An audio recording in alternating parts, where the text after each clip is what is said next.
వాసుదేవం హృషీకేశం వామనం జలసాయినం జనార్దనం హరిం కృష్ణం శ్రీవత్సం గరుడధ్వజం వరాహం పుండరీకాక్షం నృసింహం నరకాంతకం అవ్యక్తం శాశ్వతం విష్ణుం అనంతమజమవ్యయం. జూలై 21వ తేదీ ఆషాఢ బహుళ ఏకాదశికి కామికా ఏకాదశి అని పేరు. మనం మామూలుగా చెప్పుకుంటూ ఉన్నాం కదండి, ప్రతి నెలలో 2 ఏకాదశులు వస్తూ ఉంటాయి, ఒక్కొక్క ఏకాదశికి ఒక్కొక్క పేరు అని చెప్పేసి. అదేవిధంగా ఈ ఆషాఢ మాసంలో వచ్చే మన శుద్ధంలో వచ్చింది కదా తొలి ఏకాదశి అని చెప్పుకున్నాం కదా. ఇప్పుడు ఈ ఆషాఢ బహుళ ఏకాదశికి జూలై 21వ తేదీ అండి అది. దానికి కామికా ఏకాదశి అని పేరు అన్నమాట. అయితే ఈ కామికా ఏకాదశి యొక్క ప్రాధాన్యత ఏంటంటే, ఈ రోజున గనక శ్రీ లక్ష్మీనారాయణులను గనక పూజించినట్లయితే మన యొక్క కామితాలన్నింటినీ కూడా శ్రీ మహావిష్ణువు తీరుస్తాడనమాట.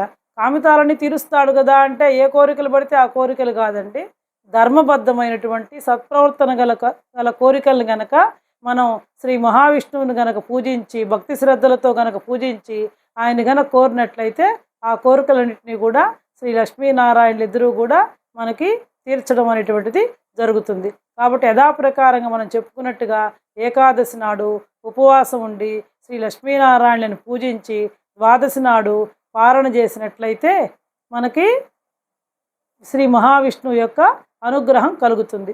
ఉపవాసం ఎలా ఉండాలనేది మీకు ఇంత ముందర కూడా చెప్పుకున్నాను నేను. ఏకాదశి ఉపవాసం అంటే దశమి రోజు ఏకభుక్తం, అంటే దశమి రోజు మధ్యాహ్నం మాత్రమే భోజనం చేయాలి, రాత్రికి భోజనం చేయకూడదు. ఏకాదశి నాడు ఏమీ తినకూడదు. ఏదో మన శక్తిని బట్టి ఉండలేకపోతే ఒక పూట ఏదైనా సరే పలహారాన్ని సేవించవచ్చు. అదేవిధంగా ఏకాదశి ఉపవాసం ఎంత ముఖ్యమో ద్వాదశి నాడు పారణ అనేది కూడా అంతే ముఖ్యం. మనం దీనికి సంబంధించి అంబరీష్ని కథను కూడా చెప్పుకున్నాం అనమాట.